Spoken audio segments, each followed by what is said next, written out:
ఈరోజు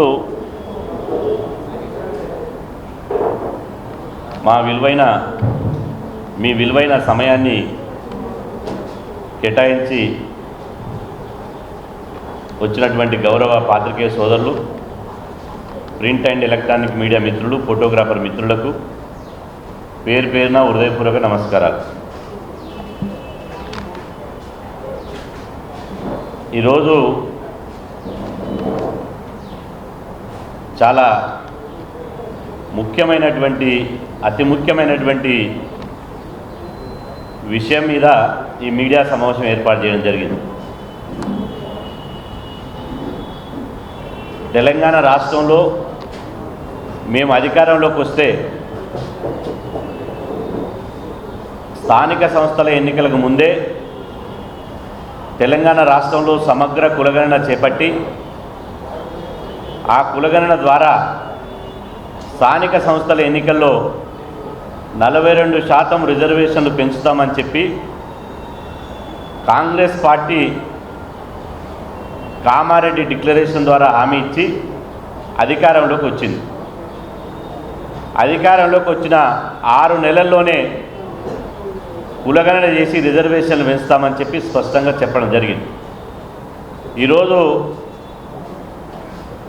అధికారంలోకి వచ్చిన తర్వాత మా పోరాటం వల్ల, మా ఒత్తిడి వల్ల క్యాబినెట్లో తీర్మానం చేశారు, అసెంబ్లీలో తీర్మానం చేశారు, జీవో నెంబర్ 26 ఇచ్చి 150 కోట్ల బడ్జెట్ రిలీజ్ చేశారు.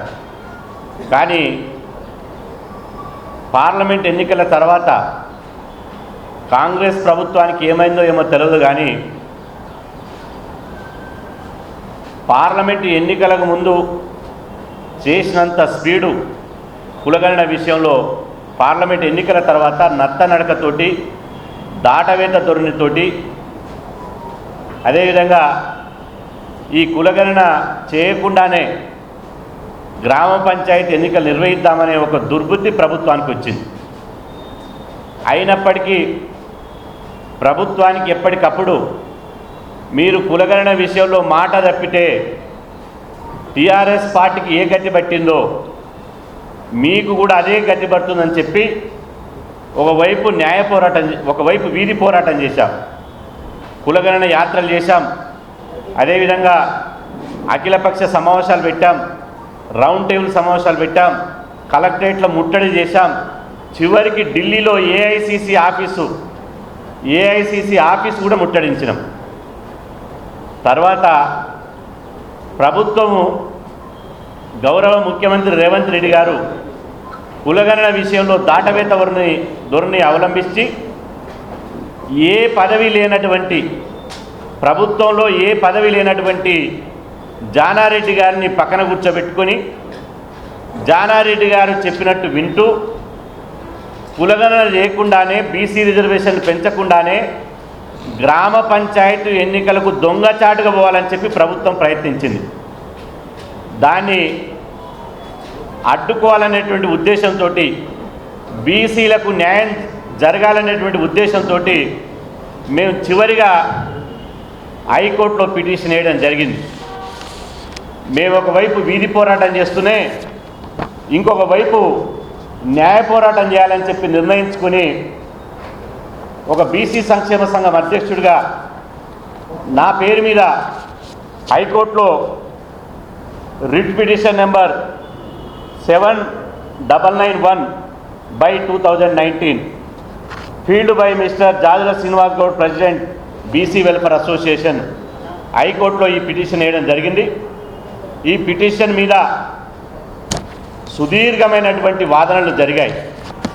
ఈ పిటిషన్ మీద గౌరవ హైకోర్టులో చీఫ్ జస్టిస్ అయినటువంటి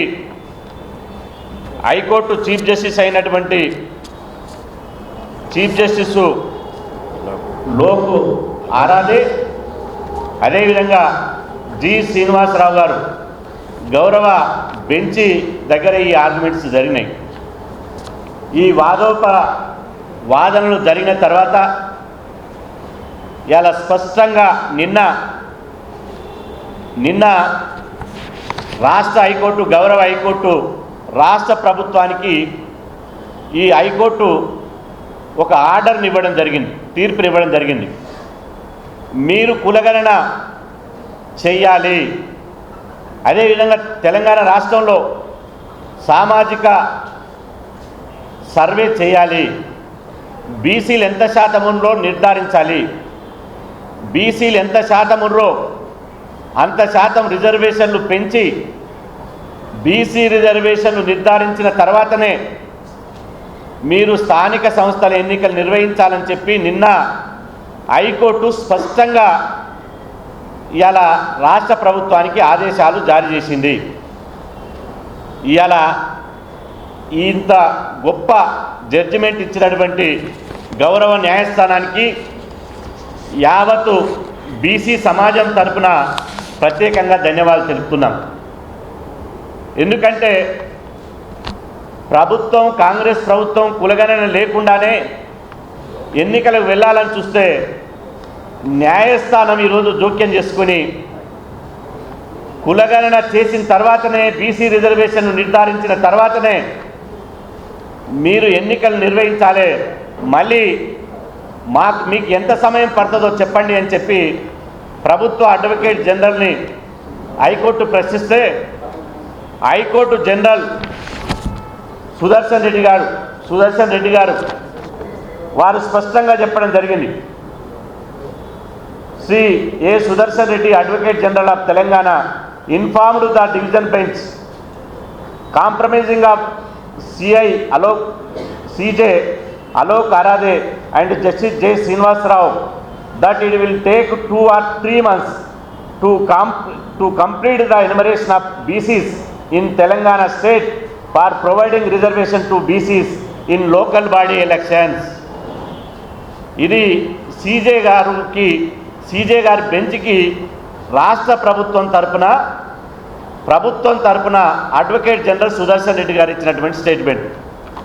మరి 3 నెలలు స్థానిక సంస్థల ఎన్నికలు వాయిదా పడినందుకు మాకు చాలా సంతోషంగా ఉంది, మాకు చాలా ఆనందంగా ఉంది. బీసీల నోరు కొట్టి, బీసీలను మోసం చేసి, బీసీలను దగా చేసి ఎన్నికలకు వెళ్ళాలని చూశారు. ముఖ్యమంత్రి గారు ఒకవైపు రాహుల్ గాంధీ గారు ఒక మాట మాట్లాడతారు, రేవంత్ రెడ్డి గారు ఇంకొక మాట మాట్లాడతారు. రాహుల్ గాంధీ గారు కులగణన జరగాలని ఢిల్లీ నుంచి అమెరికా దాకా మాట్లాడుతుంటే, రేవంత్ రెడ్డి గారేమో గ్రామ పంచాయతీ ఎన్నికలు నిర్వహించకపోతే కేంద్రం నుంచి నిధులు ఆగిపోతాయి, మీరు ఎన్నికలకు ఏర్పాట్లు చేయండి అని చెప్పి ఇక్కడ అధికారులకు ఆదేశాలు జారీ చేస్తాడు. ఓటరు గణన, ఓటరు సవరణ మొత్తం ఇంచుమించు షెడ్యూల్ విడుదల చేసినంత పనిచేశారు. కాబట్టి మేము ఈ హైకోర్టు తీర్పు బీసీల పోరాట నైతిక విజయం. ఈ హైకోర్టు తీర్పు రాష్ట్ర ప్రభుత్వానికి ఒక చెంపపెట్టు లాంటిది.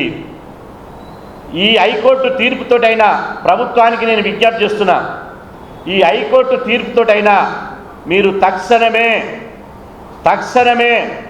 కులగణన కోసం రోడ్ మ్యాప్ ప్రకటించండి, కులగణన కోసం సర్వేను ప్రారంభించండి, కులగణన కోసం మొత్తం షెడ్యూల్ని విడుదల చేయండి. ఎక్కడ ఆలస్యం చేయకుండా ఇవాళ మాకు బీసీలకు ఇచ్చిన 6 నెలల్లో కులగణన చేస్తున్నావు. కామారెడ్డి డిక్లరేషన్లో 6 నెలలు అయింది, 10 నెలలు కావస్తుంది, చేయలే. బీసీలకు మోసం చేస్తే బీసీలు తర్వాత ప్రతీకారం తీసుకుంటారు ఓటర్ రూపంలో. కానీ మీరు హైకోర్టు ఇచ్చినటువంటి ఆర్డర్ నుంచి ప్రభుత్వం తప్పించుకోలేదు. మీరు హైకోర్టుకు ఆర్డర్ ఇచ్చిర్రు. ఈ హైకోర్టు ఆర్డర్ ప్రకారం మీరు తక్షణమే కులగణన ప్రారంభించి బీసీలకు స్థానిక సంస్థల్లో 42% రిజర్వేషన్ పెంచిన తర్వాతనే మీరు ఎన్నికలకు వెళ్ళాలని చెప్పి సందర్భంగా డిమాండ్ చేస్తున్నాం. నిన్న కోర్టు స్పష్టంగా చెప్పింది, ఈ కులగణన విషయంలో ట్రిపుల్ టెస్ట్ పాటించండి అని. ట్రిపుల్ టెస్ట్ అంటే ఏంటంటే, ఫస్ట్ ట్రిపుల్ టెస్ట్ అంటే కృష్ణమూర్తి 2010లో Krishnamurthy versus union of India కేసులో సుప్రీంకోర్టు కొన్ని మార్గదర్శకాలు విడుదల చేసింది రిజర్వేషన్ విషయంలో.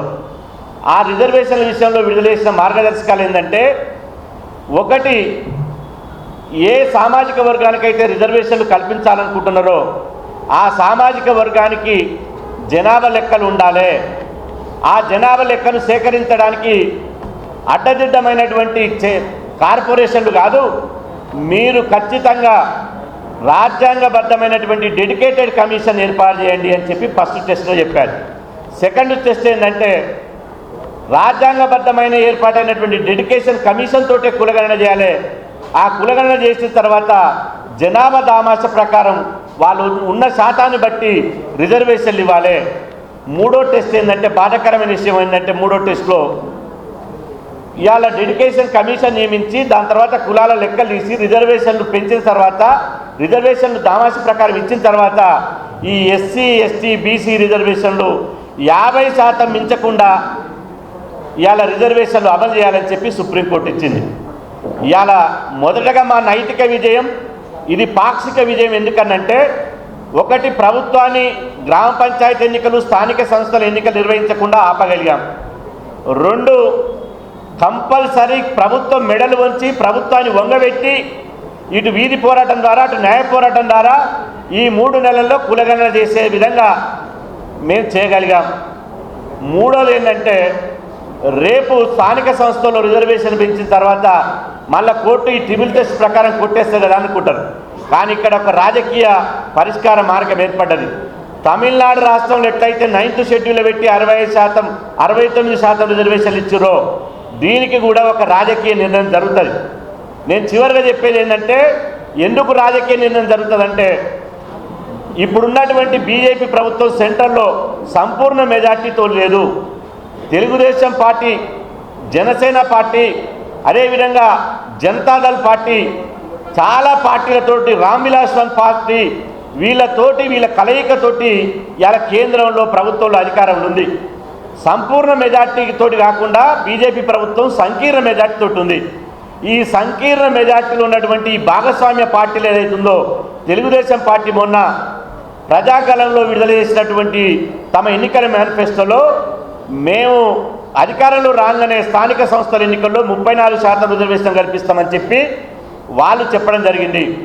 అదేవిధంగా బీహార్లో 65% రిజర్వేషన్ కల్పిస్తామని చెప్పి వాళ్ళు చెప్పడం జరిగింది. రామ్ విలాస్ పాస్వాన్ కూడా వాళ్ళు చెప్పడం జరిగింది. ఇప్పుడు నిన్న ఇచ్చినటువంటి జడ్జిమెంట్ కూడా, నిన్న హైకోర్టు ఇచ్చినటువంటి జడ్జిమెంట్ కూడా ఇక్కడ వికాస్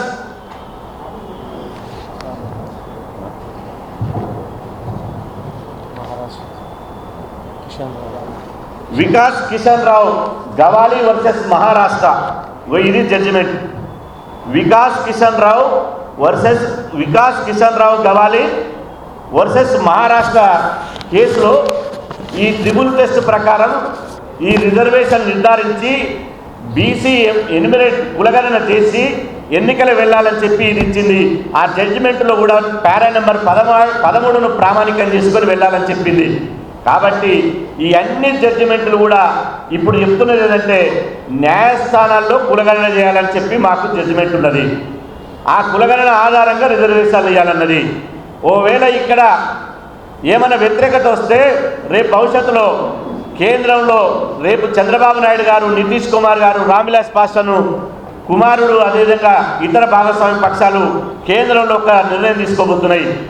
ఆర్ఎస్ఎస్ కూడా కులగణన జరగాల్సిందని చెప్పి వాళ్ళు యూటర్న్ తీసుకొని మొన్న డిసైడ్ చేశారు. కాబట్టి రాష్ట్రంలో కులగణన చేసి డేటా మన దగ్గర పెట్టుకుంటే ఇలా ఎప్పటికైనా బీసీలకు జనాభా దామాష ప్రకారం రిజర్వేషన్లు వస్తాయి. ఇలా ఇప్పటికైనా రాష్ట్ర ప్రభుత్వం పట్టింపులు పోకుండా మీ ద్వారా నేను రేవంత్ రెడ్డి గారికి విజ్ఞప్తి చేస్తున్నా. మీరు బీసీలతోటి అధికారంలోకి వచ్చారు, గుర్తుపెట్టుకోండి. ఒక్క రెడ్డిలు ఓట్లేస్తే మీరు అధికారంలో రాలే. బీసీలు ఓట్లేస్తే అధికారంలోకి వచ్చారు. ఈ రిజర్వేషన్లు గత ఎన్నికల సందర్భంగా పంచాయతీరాజ్ రిజర్వేషన్లు తగ్గించినందుకే ఇలా కేసీఆర్ ప్రతిపక్షంలో కూర్చున్నాడు. ఇలా మళ్ళా నేను కేసీఆర్ బాటలో నేను కూడా నడుస్తుంటే మీకు ప్రతిపక్ష హోదా కూడా దక్కకుండా చేసే బాధ్యత మాది అని చెప్పి సందర్భంగా హెచ్చరిస్తున్నా. ఇప్పటికైనా హైకోర్టు తీర్పును గౌరవించి తక్షణమే ఇవాళ కులగణన లెక్కలు ప్రారంభించాలి, రూట్ మ్యాప్ విడుదల చేయాలి, అదేవిధంగా రిజర్వేషన్లు పెంచాలి. ముఖ్యమంత్రి గారు స్పష్టంగా కులగణన చేసి బీసీ రిజర్వేషన్ పెంచిన తర్వాతనే మేము స్థానిక ఎన్నికలు వెళ్తాం, హైకోర్టు తీర్పును అమలు చేస్తామని చెప్పి ప్రకటించాలి. ఈ ప్రకటించే వరకు మా ఉద్యమం ఆగదు. హైకోర్టు తీర్పు మాకు అనుకూలంగా ఉన్నా మేము నైతికంగా విజయమైనా పాక్షికంగా విజయం సాధించినా కానీ న్యాయ పోరాటంలో గెలిచిన వీరి పోరాటం మాత్రం ఆపం. కాబట్టి ఈ నెల 25వ తారీఖు నాడు లక్షలాది మందితోటి హైదరాబాద్ను దిగ్బంధం చేయబోతున్నాం. కులగణన మార్చ్ పేరుతోటి చెలో హైదరాబాద్ పిలుపుతోటి సుందర విజ్ఞాన కేంద్రం నుంచి ఇందిరా పార్క్ వరకు లక్షలాది మందిని కదిలించి హైదరాబాద్ దిగ్బంధం చేయబోతున్నాం. మీరు ఖచ్చితంగా ప్రభుత్వం దిగి వచ్చి ప్రకటన చేసి అమలు చేసే వరకు, కులగణన చేసే వరకు మా ఉద్యమాన్ని ఆపేది లేదని చెప్పి ఈ సందర్భంగా హెచ్చరిస్తూ, మాకు హైకోర్టులో కులగణన కోసం అదేవిధంగా రిజర్వేషన్ల కోసం మాకు న్యాయం గెలవడానికి, ధర్మం గెలవడానికి కారణమైనటువంటి మా న్యాయవాది ధర్మేష్ జైస్వాల్ గారికి, అదేవిధంగా మా ఇతర వాది రామచంద్రన్ గౌడ్ గారికి, అదేవిధంగా ఇతర న్యాయవాదులందరికీ పేరు పేరున ప్రత్యేకంగా, అదేవిధంగా ముఖ్యంగా మా న్యాయాన్ని కాపాడినటువంటి గౌరవ హైకోర్టుకు ప్రత్యేకంగా బీసీల తరఫున ధన్యవాదాలు తెలుపుకుంటూ సెలవు తీసుకుంటున్నాను.